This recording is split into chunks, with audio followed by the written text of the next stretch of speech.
Cheers. I'm going to be super duper analog and not have a PowerPoint, so I'm just going to walk around on the stage instead. I wrote this book, my little red book. It's called Radical Attention. It came out in 2021 and has done a lot better than I thought it was going to. And in my creative writing classes, I usually start by asking students to introduce themselves by telling me 3 true things about themselves. So I'm going to tell you 3 true things about myself which relate to some of the things that you've just heard. The first thing is that my sister has ADHD. The second thing is that she is head of design at Google, and she is currently designing the Google search page. You will see at some point in the near future something that she's done, and she is quite likely shitting herself about it, I would say. And the third true thing about me is that I tried her ADHD drugs. They were very nice. So that's a little bit about me. And I also want to tell you why I wrote Radical Attention. So I wrote an essay. I've really been a very analog person in my life, generally. It took a long time to get a smartphone, etc., etc. And I wrote an article that was published in the Times Literary Supplement about my Oxford interview, which was a bin fire, that's all I can say. And it went viral. And it went viral to the point where I was on my phone in the toilet. I was answering messages while I was crossing the street. I was absolutely overwhelmed by the demands of my smartphone. This had never happened to me before, and I didn't know what to do. And after about 2 days of not sleeping, having a headache, going, oh my God, what am I supposed to do about this? I realized that actually I needed to get rid of my phone. So I put the phone in the fridge, and I tried to meditate for a couple of days. I ignored my social media, and I thought, what the hell's just happened to me? Something really strange has happened to my neurobiology. Something strange has happened to my body. Something has kind of taken me over. And I'm sure you're all very aware of how the smartphone leverages your attention by tapping into a really primal part of your brain. It's one of the reasons why I'm wearing a headset to talk to you. I rather wish you'd be able to see my nice haircut, but you can't because it's too distracting trying to talk to you with all of this sound and noise going on in the background, because my old school brain is always looking out for danger. It's trying to make sure that I stay safe. So when my phone pings, I think, oh shit, there's somebody coming after me. And there's a neuroscientist who said it, I think, better than me in quite a poetic way, called Oliver Hart. I just want to read a quote from him, and he says, a human is a very vulnerable animal, and the only reason we're not extinct is that we have a superior brain. To avoid predation and find food, we have to be really good at being attentive to our environment. Our attention can shift rapidly around, and when it does, everything else that was being attended to stops, which is why it's difficult to multitask. When we focus on something, it's a survival mechanism. You're in the savannah or the jungle and you hear a branch crack, you give your total attention to that, which is useful. It causes a short stress reaction, a slight arousal, activates the nervous system, it optimizes your cognitive abilities and sets you up for fight or flight. But it's much less useful 30,000 years later when we're here with the exact same brain and every phone notification we hear is a twig snapping in the forest, stimulating what was important to what we were, a frightened little animal. That frightened little animal, I realized, was me on smartphone overload. So my method as a writer and a teacher of writing is to always try and think about where I'm standing in relation to the thing that I'm looking at. So I'm not just looking at social media, particularly as a phenomenon that affects the world, but as one that has had a very particular and peculiar effect on me and also on my family. And as a writer in the world, to me, and this is one of the things that I teach, it's the beginning and the end of your writing practice. In my teaching practice, I've always held to John Berger's assertion that we never look at just one thing. We're always looking at the relationship between things and ourselves. And to me, this capacity to look is situated in my attention. And this is what we train in writing classes, particularly in creative writing classes, the capacity to attend, to make connections between the world and our ideas. Attention is the capacity to be consciously aware of our surroundings and of ourselves in relation to that surrounding. And the philosopher Simone Weil, she's one of my favorites, and you'll see a lot of articles on the internet where I've talked about her a lot. She was an amazing person. It's worth looking her up if you're interested. And she says, attention consists of suspending thought, leaving it detached, empty, and ready to be penetrated by the object. It means holding in our minds, but within reach of this thought, but on a lower level and not in contact with it, all the diverse knowledge that we've acquired. Now that might sound a bit gnomic, but if you think about it, key to understanding her is the principle that attention is embedded in your body. And it's often blocked by pride or judgment or predetermination or competitiveness, by thinking too much, by putting yourself in the way. That's how we make mistakes. So attention, she doesn't mean attention in the sense of it being a passive or meditative state from which all feelings are removed, but a place of conscious receptiveness, just being in your body and noticing the world. It's very simple in a way, not just in a superficial way, but with a kind of curiosity that comes from inside that embedded consciousness. And it's in this state of mind, she argues, that it produces revelations, insights, moments of clarity, and is the object of all studies, because it's the place where moral reasoning becomes possible. It allows us to see that this man who's hungry and thirsty really exists as much as I do. And that's enough. The rest follows. So when we think about attention in this way, what we're thinking about is the capacity to direct our lives, to choose what we want to do. She defined freedom as a relationship between our thoughts and being able to act. If you're able to think for yourself and then act on those thoughts, then you're free. But in our new techno-reality, if our thoughts are always being hijacked from underneath us, how can we know how to act?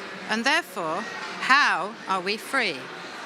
So to give you another example, recently I posted on my Facebook feed a video of the philosopher and YouTuber Natalie Wynn, some of you might be familiar with ContraPoints, talking about J.K. Rowling and trans rights.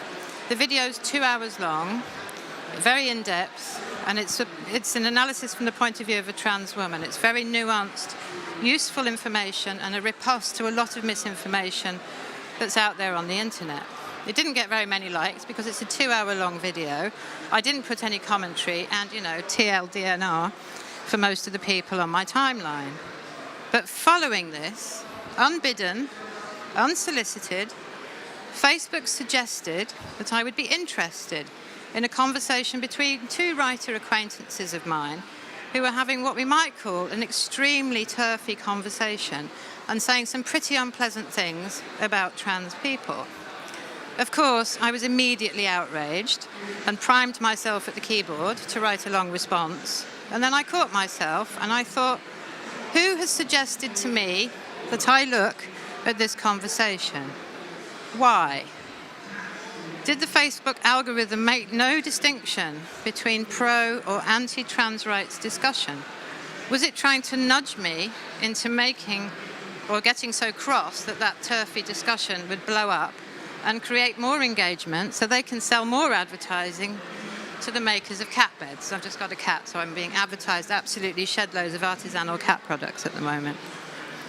Essentially, the algorithm was what we might call shit stirring to get me involved, and the tyranny of this situation is that shit stirring has real world consequences for the trans people that I know who are frequently abused in real life on the streets just for the sake of flogging advertising to the makers of cat beds. We know that what happens on social media doesn't stay on social media. Twitter call-outs become news, which become cancelled careers. Instagram posts become court cases. Facebook disinformation becomes anti-vaccination protests. What started off as an opportunity to share cat videos has a much deeper political and social consequence than anyone in Silicon Valley could ever have imagined. The genie is out of the bottle. And the challenge I would suggest to those of you who have some power to change the dynamic is to try and think ethically about how we want to use it rather than having it use us. But because it's incredibly overwhelming and difficult to unpick, we tend towards blaming the individual rather than the system. which is why we get so many books titled How to Quit Your Smartphone in 30 Days, How to Take a Social Media Break, Why Your Smartphone is Ruining Your Life, etc., etc. Because, of course, it's our lack of self-control that's to blame, not the fact that these addictive, dissociative, outraged states are baked into the software by design. The systems are predatory because they want my data in order to get profit to sell you the advertising. If they keep me on longer, they can sell more ad space. And I've watched students and friends disappear into anti-vaccination rabbit holes, become virulently turfy, or lose themselves to conspiracy theories. Who is prompting that thinking? Is that free? But it doesn't have to be that way. In a recent study, which I recommend you looking up, I think it was published in March this year, called I Don't Even Remember What I Read, How Design Influences Dissociation on Social Media, which is a collaborative study from the University of Washington. You can find the video on YouTube. The researchers considered how very small design tweaks on Twitter could create a much more satisfying experience for the users without affecting their bottom line.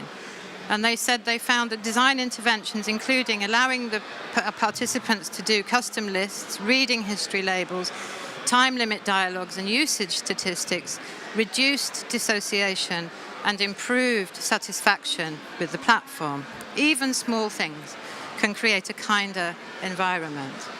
And I think this is interesting because dissociative states are what we mean when we talk about a state of flow. When we're working and we don't notice that the sun has set or our leg's gone to sleep, our attention is absorbed into a task. We don't even notice that the twig snapped in the forest. But when we're in a situation of passive dissociation, literally just zoning out in front of the doom scroll, we're being hijacked by a set of ideas that are deliberately capturing ideas for profit. And what use are passive people to society or to community or even to themselves? Filled with bad feeling and self-loathing, it might mean 15 minutes longer on Twitter, but what is the quality of that time, both for the platform and for the individual? And what are the actual consequences for the vulnerable, for the planet, and for our current dumpster fire of politics? So I'll finish by just asking you to consider, because I'm a writer and I spend my life thinking about how we use language, the different ways that we talk about attention. Iris Murdoch says in her essay, The Sovereignty of Good, that morality is a matter of attention, not will. We need a new vocabulary of attention, which I think is one of the things that the Attention Studies Centre is trying to do. To this end, the verbs that we use around attention are very revealing. To pay attention describes a transaction, specifically a financial one. In French, it's faire attention, to make attention. In Spanish, to prestar atención, to lose attention. In Persian, attention is something that you do. In Russian, attention is something you turn. In Vietnamese, attention is something you look. And in Finnish, attention is something we attach. These differences somehow seem crucial to the way in which our different cultures think about time and value. In our mercantile, transactional Anglosphere, paying attention acknowledges a cost in every single thing we look at. Our attention gets spent. But my favorite is in Hebrew. To pay attention is generally lasim lev, or to set your heart to it. What if we agreed that we could set our hearts to attend to attention? What opportunities might there be for change? What happens if attention is from the heart rather than from the wallet? What new truths would we find? What new vocabulary of attention could we write? What lives might be improved? How might the world be changed? Thank you.